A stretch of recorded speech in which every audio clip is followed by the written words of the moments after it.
Hello বন্ধুরা, আপনারা দেখুন ধনেপাতা বাটা হয়ে গেছে। এর সাথে কাঁচা পেঁয়াজ, কাঁচা তেল, কাঁচা লঙ্কা, নুন, লঙ্কা দেওয়া হয়ে আপনারা দেখুন।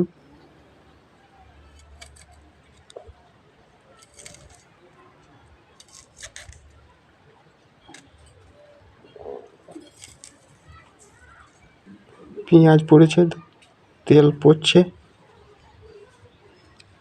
এবার নুন দেবে,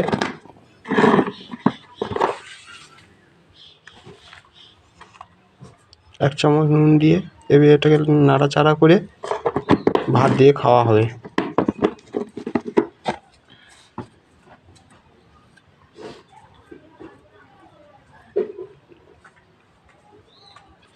চামচ দিয়ে নাড়ছি, দেখুন এটাকে ভালো করে মিক্স করা হচ্ছে।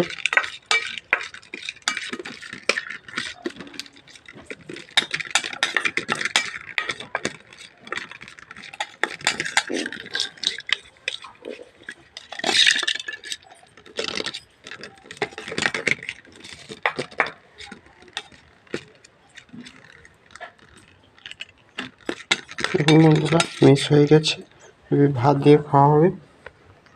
হ্যালো, দেখুন, দেখলে ভাত দিয়ে খাওয়ার জন্য ধনেপাতা, কাঁচা তেল, পেঁয়াজ, লঙ্কা, নুন দিয়ে মিশ্রণ করে ভাত দিয়েও খাওয়া হয়। ধন্যবাদ।